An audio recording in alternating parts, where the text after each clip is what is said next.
নমস্কার বন্ধুরা, কেমন আছো সবাই? আশা করি সবাই ভালো আছে। তো আমিও ভালো আছি। তো বন্ধুরা, আজকে আমি তোমাদের সাথে একটা দারুণ স্বাদের চিকেন কারি করে দেখাবো। মশলা চিকেন বলতে পারো, কারণ মশলা চিকেনের মতো করেই করেছি।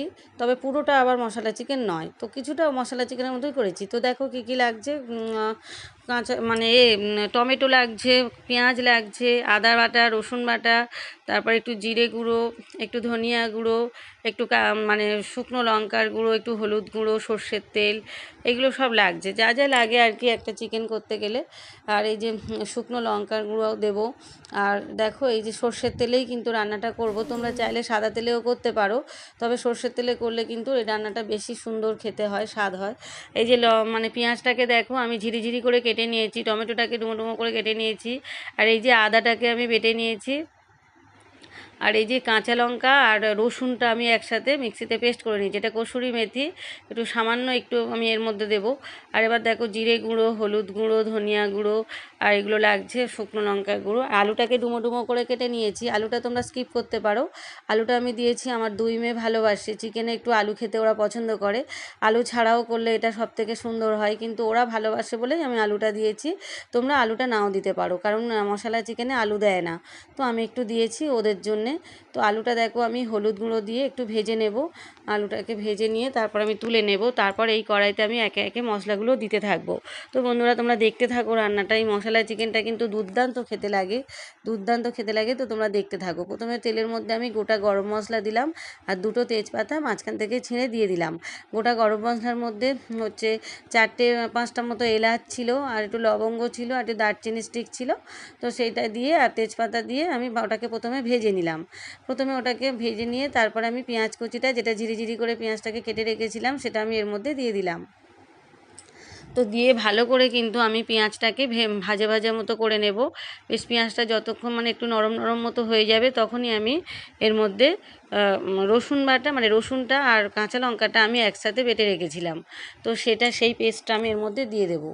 এই যে দেখো বন্ধুরা, রসুন আর কাঁচা লঙ্কা কিন্তু আমি অনেকগুলো দিয়েছিলাম, সেটা ভিডিওটা তোমাদেরকে দেখানো হয়নি।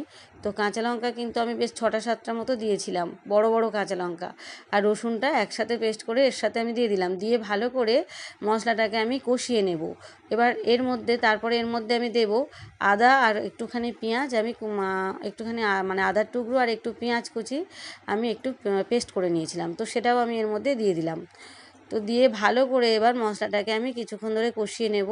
তো কষিয়ে নেওয়ার পরে এবার আমি এর মধ্যে 2 চামচ হলুদ গুঁড়ো দিয়ে দেব, আর একটু শুকনো লঙ্কার গুঁড়ো আমি 2 চামচ মতো এর মধ্যে দিয়ে দেবো। তো বন্ধুরা, মাংসটাকে কিন্তু আমি ম্যারিনেট করে রেখেছি।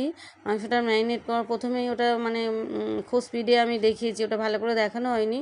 ওটা একটু হলুদ গুঁড়ো, একটু শুকনো লঙ্কার গুঁড়ো, আর একটু সর্ষের তেল, আর একটু গন্ধরাজ লেবুর রস দিয়ে আমি ওটাকে ম্যারিনেট করে রেখেছি। আধা ঘন্টা মতো ঢাকা দিয়ে রেখে দিয়েছি মাংসটাকে। আর এবার দেখো, ওই যে শুকনো লঙ্কার গুঁড়োটা প্রায় 2 চামচ মতো আমি এর মধ্যে দিয়ে দিলাম।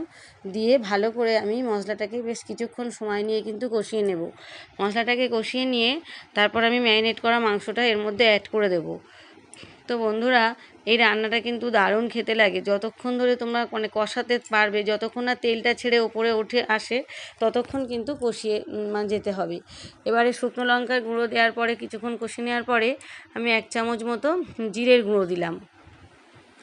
জিরে গুঁড়ো দিলাম, তারপরে 1 চামচ মতো আমি ধনিয়া গুঁড়ো দেব। এই যে দেখো, ধনিয়া গুঁড়ো 1 চামচ মতো দেব। তো আজকের কিন্তু সবই আমি একটু গুঁড়ো মশলা ব্যবহার করেছি। অন্য সময় আমি কিন্তু আদার সাথে জিরে ধনিয়া এগুলো বেটে নিই, আজকের কিন্তু সেটা করিনি। আজকের একটু আলাদা পদ্ধতিতে করেছি। এবার দেখো, চিনি 1 চামচ মতো দিয়ে দিলাম। চিনিটা দিয়ে বেশ ভালো মানে কিছুক্ষণ ধরে সময় নিয়ে কিন্তু আমি মশলাটাকে কষাতে থাকবো। এবার দেখো, অনেকক্ষণ ধরে কষানোর ফলে বেশ তেলটা ওপরে ছেড়ে উঠছে, তখন আমি এর মধ্যে ম্যারিনেট করে রাখা যে এই যে মাংসটা আমি দিয়ে দিলাম। মাংসটা দিয়ে আমি বেশ অনেকক্ষণ ধরে সময় নিয়ে বেশ এটাকে কষাবো। বেশ কিছুক্ষণ ধরে সময় নিয়ে কষিয়ে নেবো। আর পাশেই আমি কিন্তু গরম জল করতে বসিয়ে দিয়েছি, আর টমেটো কুচিটা আমি এর মধ্যে দিয়ে দিলাম। টমেটো কুচিটা দিয়ে দিলাম। এবার এতটাই অনেকক্ষণ ধরে কষাবো, বেশ কষাতে কষাতে টমেটোটা কিন্তু গলে যাবে, গলে গিয়ে ওর সাথে একদম মিশে যাবে।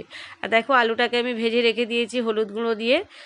তো দেখো, অনেকক্ষণ ধরে কষাতে কষাতে টমেটোটা কিন্তু একদমই এর সাথে পুরো নরম হয়ে একদম মিশে যাবে। তো দেখো বন্ধুরা, বেশ কিছুক্ষণ সময় নিয়ে কিন্তু কষাতে হবে। চিকেন যত কষাবে ততই কিন্তু খেতে সুন্দর লাগে।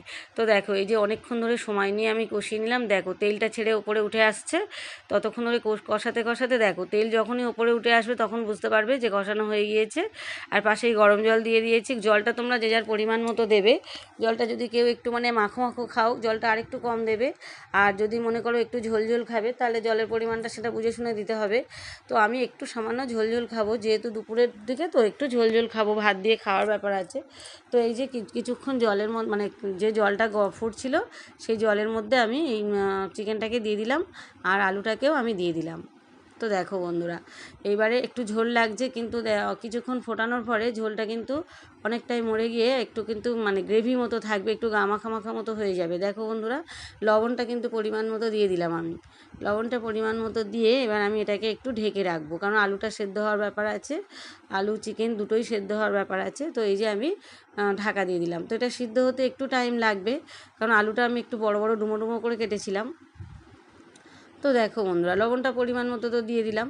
এবার ভালো করে একটু নাড়িয়ে দিলাম, তলাটা থেকে একটু ওপর পর্যন্ত একটু ভালো করে নাড়িয়ে দিলাম। দিয়ে দেখো আবারও একটু ঢাকা দিয়ে আমি রেখে দেবো। তো ঢাকা দিয়ে রেখে দেওয়ার পরে এবার দেখো আমি যখন খুললাম, তো এইরকমই ঝোল রয়েছে। আর এই ধনে পাতাটা আমি কুচিয়ে নিয়েছি, আমি গরম মশলা দিয়ে ধনে পাতাটা এর উপর দিয়ে ছড়িয়ে দেবো। তো তোমরা চাইলে একটু কসুরি মেথি দিতে পারো। কসুরি মেথিটা আমার কাছে মানে রয়েছে, কিন্তু আমার দুই মেয়ে কসুরি মেথি দিলে খেতে চায় না বলে আমি দিইনি।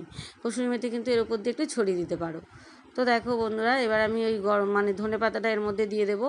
তো দেখো আমার কিন্তু চিকেন মানে কারি কিন্তু আমার পুরো একদমই কমপ্লিট হয়ে গিয়েছে।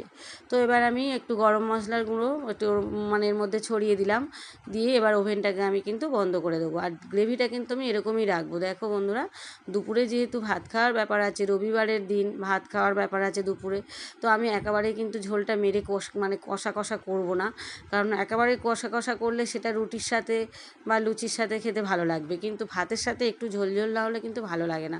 তো দেখো বন্ধুরা, আমি ধনেপাতার কুচিটা দিয়ে দিলাম। আমি কিন্তু কসুরি মেথিটা দিইনি, কিন্তু আমার কাছে ছিল। কসুরি মেথিটা আমি দিইনি, কারণ হচ্ছে ধনেপাতা কুচিটা দিয়ে দিলাম। তো তোমরা চাইলে একটু কসুরি মেথি দিতে পারো। তো এই আমার রান্না কমপ্লিট হয়ে গিয়েছে। তো দেখো বন্ধুরা, আমার বড় মেয়ে এসে গিয়েছে, আমার বড় মেয়ে ছোটো মেয়ে দুই মেয়ে এসে গিয়েছে।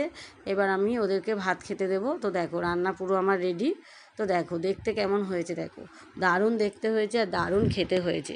তো কাশ্মীরি লঙ্কার গুঁড়ো দিলে একটু লাল লাল হয়, তো সেটা তো আমি ব্যবহার করি না, তো একটু সাদা সাদা হয়েছে, কাঁচা লঙ্কা বাটা বেশি দিয়েছি।